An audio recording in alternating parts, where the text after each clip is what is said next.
All right, today we were teaching our 1 minute offense, 1 minute defense. We had a drive where it was right before the half. We needed a field goal attempt to have success offensively, really more of a teach drill. Then we had one at the end of the game where we needed a touchdown to win. And again, just teaching offense and defensive guys how to do it. So it really wasn't a competitive drill, it was a teaching drill. First time out of the cannon, first shot out of the cannon.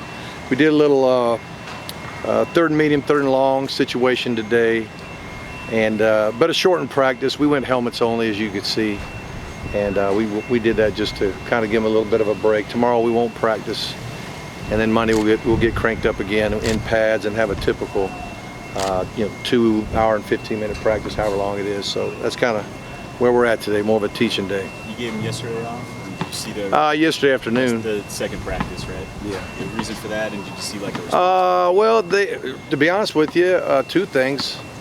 Obviously it is smoking hot out here, and they've been working in the heat, but they've been working well in the heat. There's really not, usually by that time, I mean, it's practice 11 or 12. Usually by practice 10, there's at least one dud in there that you just got to climb their frame for not giving effort, not giving giving us all they have, and I just didn't see that yet. So I thought they were working hard. I thought you could see they were fatigued, and you want them to fight through fatigue, but you also want to be wise with, soft tissue injuries and things of that nature. So it just looked like a good time to give them a little break. How much would you say of the offense you've installed at this point? At this point, 95% of installation is in. There will be actually a reduction when we get to game planning and opponent. And I say reduction of total. We're not going to put in every single play we ran in the game plan. We'll pick and choose the things we like the best.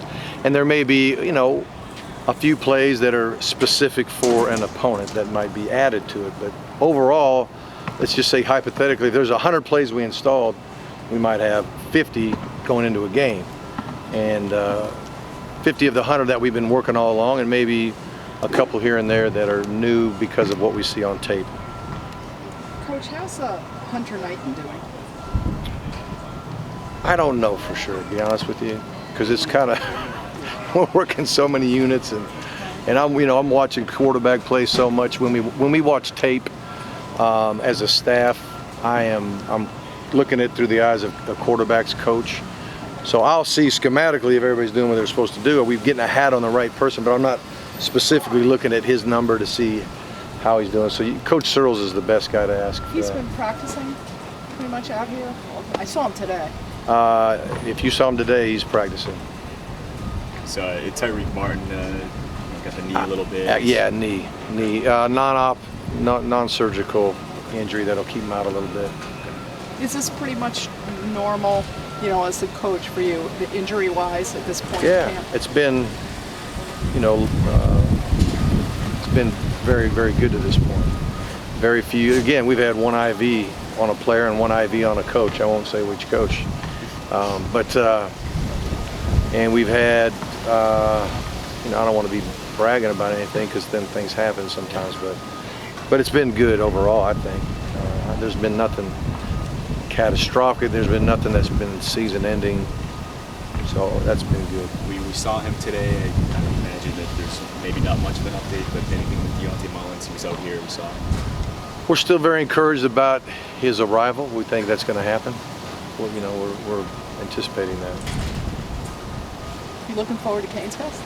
I am. I'm curious to see how it goes. We are going to have a time of pictures just without anybody, and then there'll be time when our players' parents can do the Canes Fest type activity, and we're allowed to give them nice snacks and whatever, and just some fellowship, and then we'll go over to the Buck and do it with the fans. So it's just a way of blessing our current players' parents and not having everybody stand in line with the rest of the fan group.